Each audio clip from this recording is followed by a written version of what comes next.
And a very good afternoon, everyone. Welcome to Issues and Attitudes. My name is Jeff Owens, General Manager at WEIU. My co-host is Michelle Bravo. Hi. Her last semester at EIU. Yep. And our guest is very esteemed here at the Eastern Illinois University. He is Dr. David Glassman, the EIU president. Welcome, Dr. Glassman. Well, it's great to be here, Jeff, and Happy New Year to you, and Happy New Year to you, Michelle. Thank you. Well, thank you. How were your holidays? Have a good time? Holidays were great. It's always good to relax a little bit, and enjoyed my holidays. Took a little trip, and now I'm back ready to go for this new spring 2023 semester.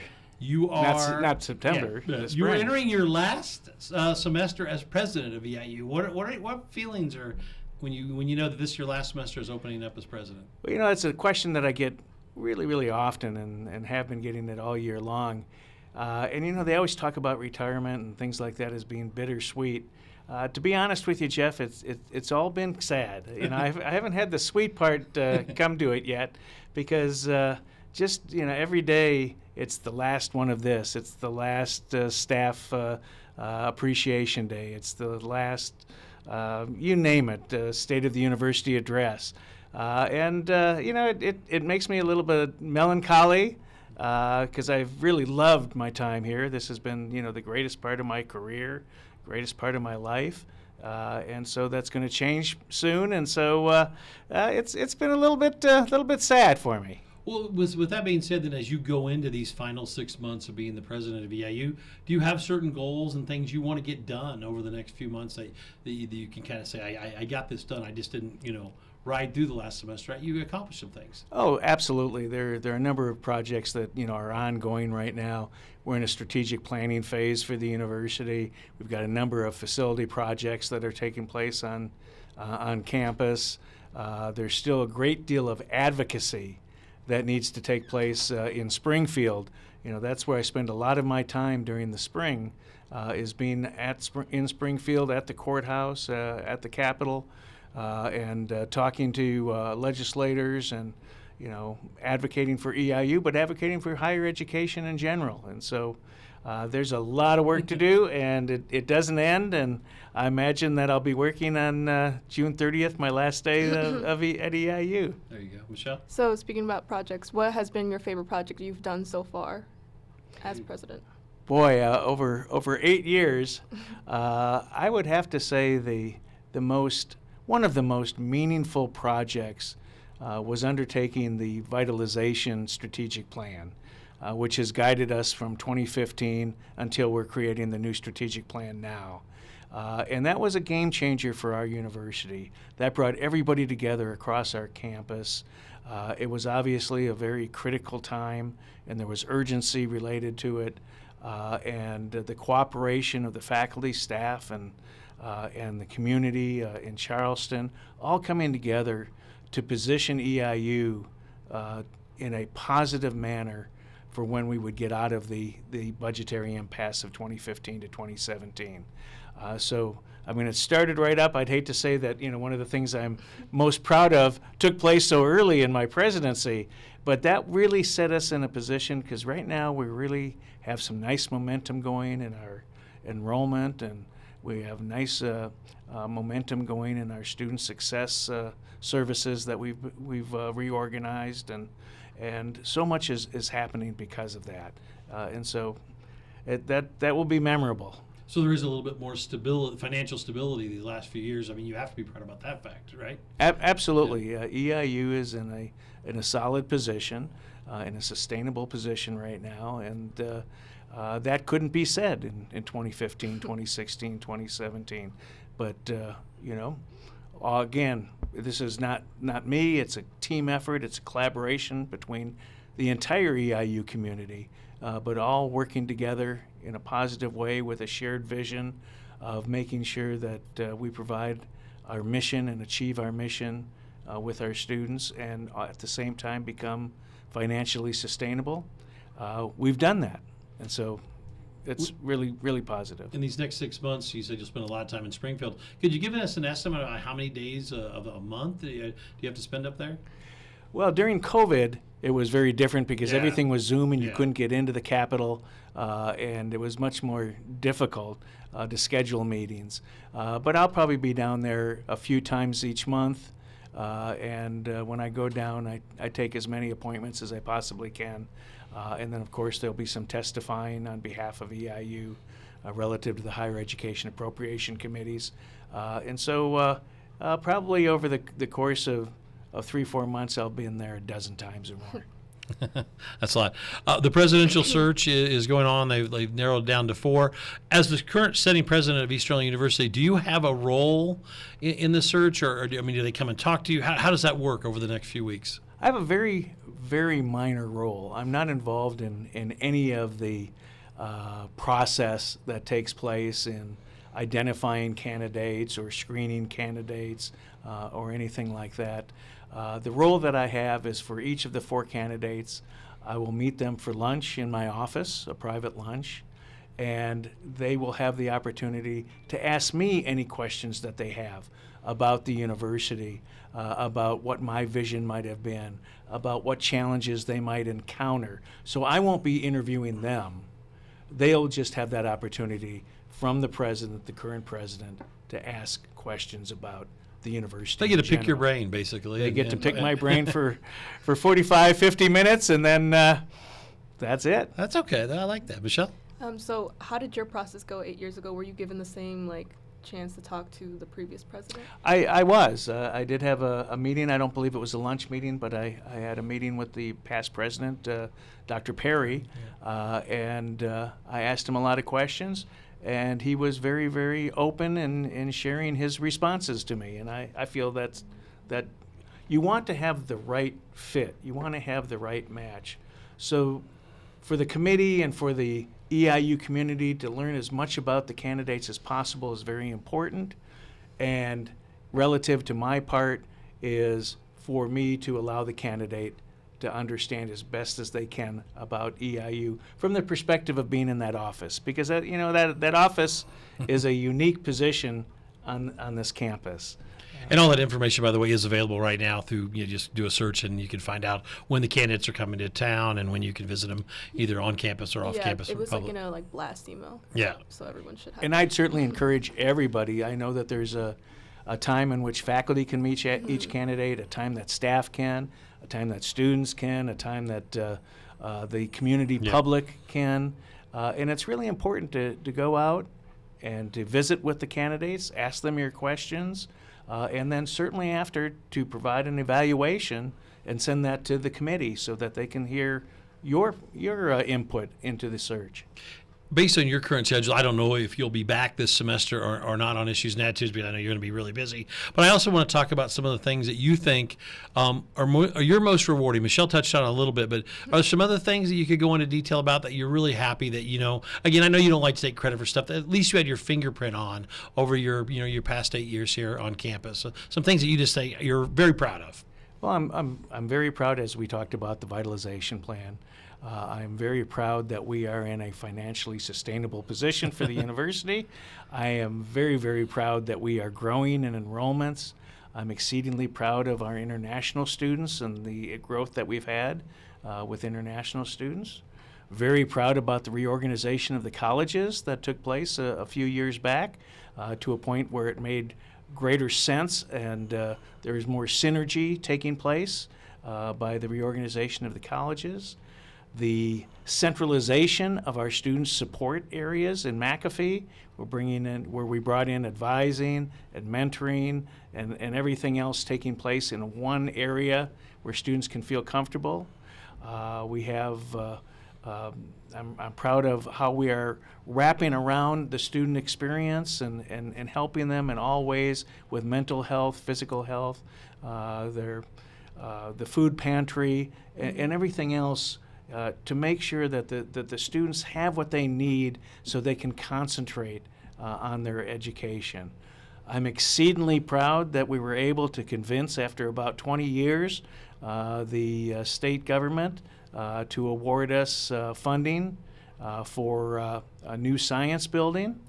I'm very pleased that what's taking place in our facilities relative to fixing the McAfee facade and the new steps in front of Lance and the new steps in front of the Booth Library. And we just got the keys yesterday or today for the new remodeled life sciences building that's been under remodeling for the last 2.5 years. Okay. And so that's now done. I mean, I could go on and on and on. There's just been, so many achievements that this campus has made. Again, not me. It's this campus has made. And that's why I talk about momentum. We have the momentum right where it needs to be, and I know that's going to continue forward with the new strategic plan, and then who knows where EIU is going to be, but I know it's going to be in a positive direction. There you go. And the other good news is that you are not leaving Charleston. The plan is for you to stay here at Eastern and go back into one of your loves in teaching. Well, that certainly is the current plan, is to be here next fall, go back into the faculty, and teach in my discipline, which is anthropology, and that's the direction I'm headed right now. Are you excited about that? I'm extremely excited about it. Michelle was asking me right before we got on air, how do I feel about it? Is it like stepping down? You're the president, and you have control over a lot of areas, and then all of a sudden, a month and a half later, you're in a classroom, and that's the only thing you're controlling. We didn't respond. I didn't respond back then, but I can respond to it now and go. For me, it's not a demotion. It's not a step back. I mean, being a faculty member is what I went through my entire education, was to become a faculty member and to teach and do research in my discipline that I love, and that's anthropology. And so I see it as a 360. I see it as going back to where it all started and what my love and interest in higher education, where it originated from. And so I think I'm getting promoted into the into the opportunity and the greatness of being a faculty member. I mean, it's exciting. Michelle? Yeah, no, I was just going to ask, how did you come about, was it an easy choice for you to just go back to teaching, or were you just going to, retire? Yeah, take us through that process. That's a great question. Yeah, and that's not an easy, it's a complex decision-making process.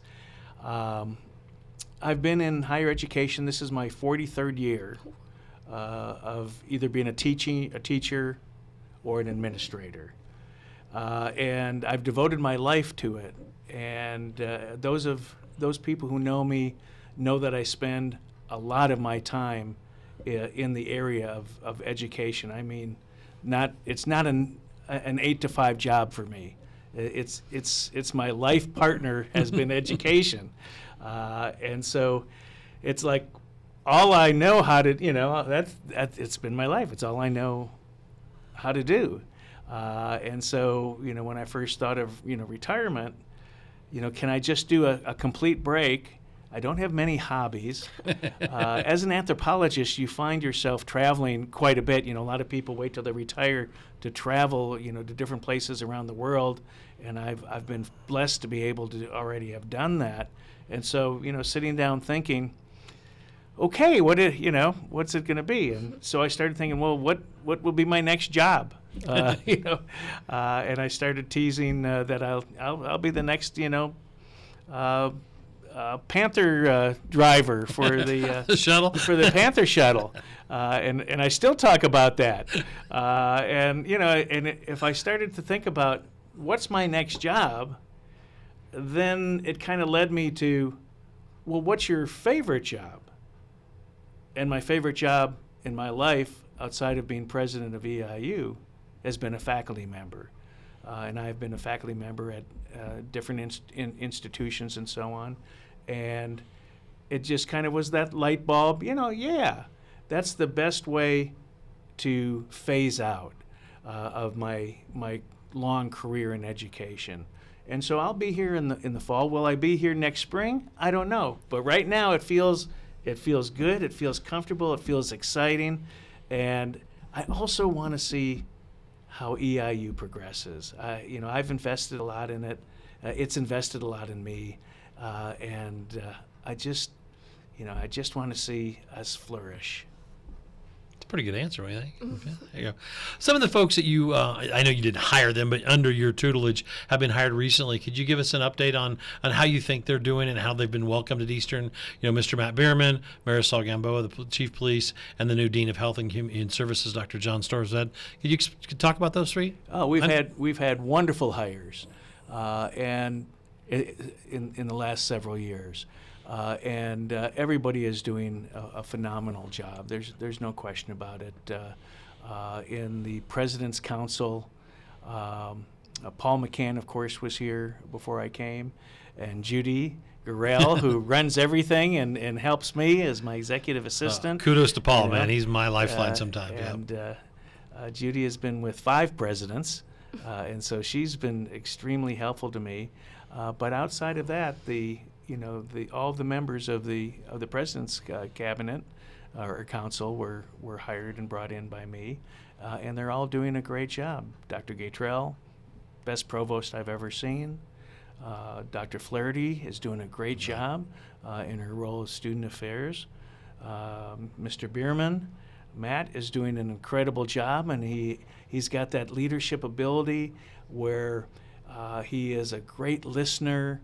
And he's listening to those areas of which report to him and creating community. And I really, really appreciate the work that he's done. Dr. Wetstein has come in, and he's working in their advancement area, and he's moving that forward. We've got a comprehensive campaign that we're going to be moving towards once we finish the strategic plan, which will tell us what direction we're heading and what resources we may need to get there. Then we'll do a big campaign for the university, and hopefully I can help with that, and maybe let them use me to go out and meet some of our donors and so on. So they have been they've been wonderful. Dr. Henderson, the new dean of education, Dr. Cheney, who is leading the College of Business and Technology.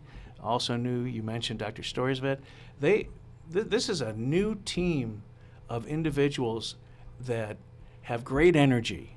I mean, that's what I look for. Yeah. I look for people who have great energy, want to engage, are excited, want to be innovative. And I probably skipped somebody, and I hate to do that, but it's all part of the administrative team working together, the common vision, and with energy. And let's not forget Josh Norman. He's in the President's Council as our Associate Vice President of Enrollment Management. I mean, these people are incredible, and they're giving themselves to EIU, and I could not be more pleased with the team that we have in place. Is there somebody, not to just, that was another good, good answer to the question, but is there people that you look for advice from that aren't on campus? If you're having one of those days that, Dr. Glassman can call somebody at the U of I or SIU or somewhere and say, hey, what did you do in this situation? Well, I would say, first of all, I rely on our Board of Trustees, and so I generally will talk to them if I have an issue or a concern or something that I need some input into. The other thing is we have something unique in this state that I don't believe, at least I don't know about it occurring anywhere else.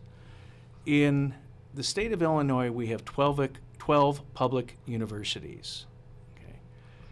When the impasse happened in 2015, the presidents and chancellors of those 12 universities started having a call every Tuesday afternoon, a joint call.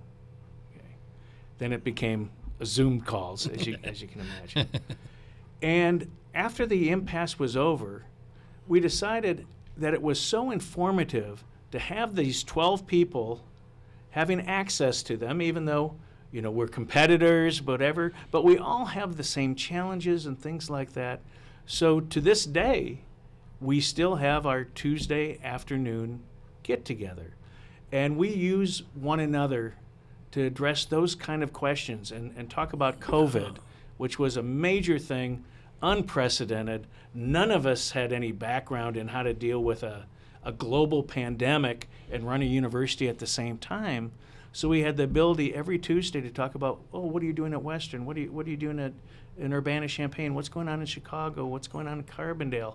And talking together as a group. And that has been very, very helpful to me. I also have to say that there are only 2 of the 12 presidents and chancellors still here from 2015 to 2023. And that's myself and Dr. Kylene. So a lot of presidents have changed and come and gone, but it still is it's a great group, and it's a great opportunity. Yeah, I don't think I'd never heard that before. That's interesting. I think it's great when the people are working together. Like you said, you're competitors, but still the common goal is for students like Michelle to let them grow and graduate and move on to great things. So. We're talking to Dr. David Glassman today. We have about 8 minutes left here on Issues and Attitudes. Michelle, any other things on your mind? Yeah, so I know a lot of these candidates are applying to be the next president, but is there anything under the job that isn't listed on the description, like something that you've had to do where it's it wasn't written out that it was your responsibility, but you picked it up or you've done it? Other duties as assigned. Yeah, there is the other duties as assigned, and you serve at the pleasure of the Board of Trustees. I would have to say my 8 years here had some unique situations that certainly was never written into the job description when I came. It's not written into the job description for the presidents that are the presidential candidates that are here. There was never that said, if the state of Illinois, goes into a budgetary impasse for 2+ years, you'll need to take care of that. No, I mean that just happened. If it so happens that a pandemic comes, a global health pandemic, that's not in there. These are those duties, other duties as assigned, that essentially call for an individual to be a strong leader, to be able to navigate through these kinds of unforeseen challenges that take place. And there will be challenges for the next president as well. I don't know what they'll be, just like I didn't know what they would be for me, but there's always challenges that take place. So, all of these candidates are going to be very seasoned. They're going to be very experienced individuals in demonstrating leadership. So they know that not everything that's listed there is the only things that they're going to be responsible for. Certain things are going to happen, and they just have to rise to that occasion in order to navigate the university through that and to be able to bring people together into a shared value system of how to do these things. Yeah, great question. She's pretty good. Yeah, she's going to be an EIU grad. Yeah, of course. She has to be good. There we go. I know you love talking to EIU students too. So as you go into this last semester, what do you think, or what do you want to talk about EIU students with this last semester? I've been talking to EIU students with perseverance lately. COVID was very difficult on students, particularly the students who were finishing up their high school. They were juniors and seniors during the COVID time, and they've come to EIU in the last couple of years. We know it's been very difficult for them. It's been challenging for them because they haven't been doing in-person classes, and they haven't, some of them tell me, I didn't even have a senior year. I mean, and that senior year is so important because that's the transitional year to prepare that student, what to expect and everything else when they get to the college campus. So I keep talking to students now about persevering. Be strong, be dedicated. I know it's unnatural for you or unusual for you right now in that transition phase to go to class and to be there on time and to do the homework and everything else and meet the expectations that we have at a university level. And they're doing it. And I'm really proud of our students, but it's not been easy for them. And I also tell them, enjoy this experience. I've always said that, enjoy your college experience. We have a couple minutes left with Dr. David Glassman. I want to give you the opportunity here for if you want to take a minute or a minute and a half to just maybe address the community, address the campus, and from your words. I don't know your schedule for the rest of the semester. I want to have you back, but I know you're going to get asked a lot of stuff at the end, I assume. So just in case you don't get to come back, would you like to take a minute or two just to say what you want to say? Sure. And Jeff, I'll always come back. You know, I've never not. You'll get him as a professor. Yeah, I've never not accepted an invitation to come and speak at your program. I think the most important thing to share with the public is just how grateful and honored I've been to have been selected to be president of EIU back in 2015, and everything that's taken place since that time period. The EIU community itself has provided me with great support.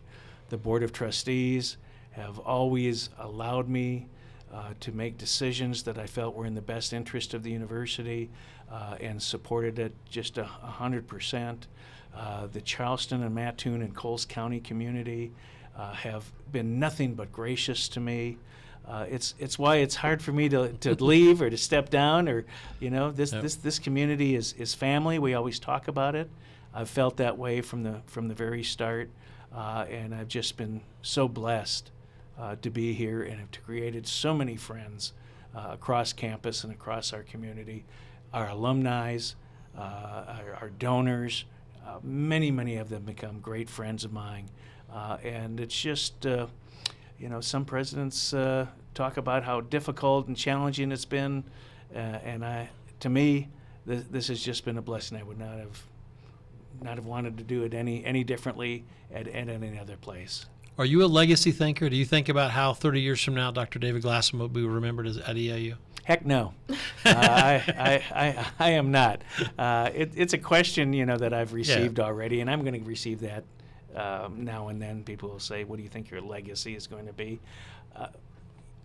I came here, I did the job in the best manner that I could, and the legacies are for others to figure out, and whatever it is, it'll be, but I certainly have loved my time here and have done all that I could.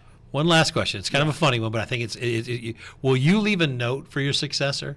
Like presidents leave, and they always leave something for the successor, just a motivational quote or something. Will you Absolutely. Of course. The hard part is I have to clean out my desk, and there's two elements to that. One is,